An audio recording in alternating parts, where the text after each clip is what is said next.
Grazzi, Anthony, u kifet tajjeb inti maħna fl-istudio il-membru parlamentari Ewropew Joseph Kuxkiri. Joseph Lawnet, grazzi tal-qajt l-istedina ta' One News għal din l-intervista il-lejla. Grazzi lilkom tal-istedina u nsellem l-telespettaturi kollha ta' One TV. Joseph, minn għada finalment tibda l-ħidma tiegħek fil-Parlament Ewropew. Xi tfisser dan il-moment għalik? L-ewwel netta da x-xogħol li ħankun qed nagħmel matul din il-ġimgħa huwa xogħol ta' loġistika. Ġifieri ħankun qiegħed Brussels, nitlaq għada, u nkun qed nagħmlu xogħol ta' loġistika fejn jidħlu impjegati, organizzazzjoni tal-uffiċċju u informazzjoni biex nibdew il-ħidma tagħna. Dan il-mument bla dubju ta' xejn huwa mument illi ifisser ħafna, mhux għalija, ifisser għall-partit u jfisser għal Malta.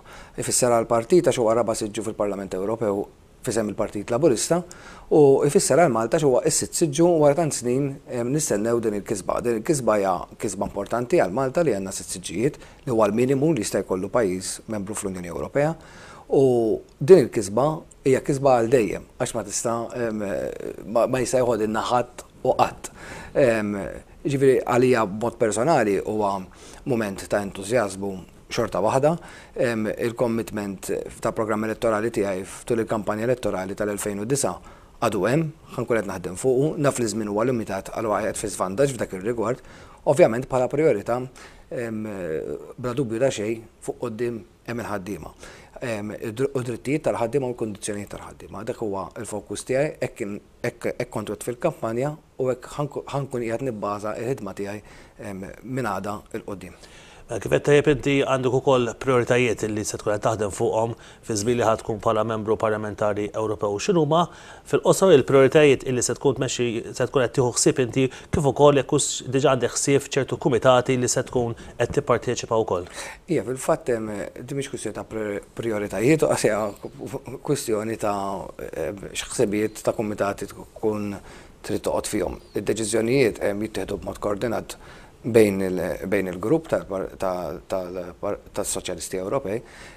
Sa issa nfurmat illi ħankun qiegħed bħala membru fuq il-Kumitat tat-Turiżmu u Trasport li nemmnu illi huwa importanti ħafna għal Malta u bħala sostitut għadu mhux deċiż jekk hux ħankun fuq il-Kumitat ta' Civil Rights jew inkella fuq il-Kumitat tar-Reġjuni.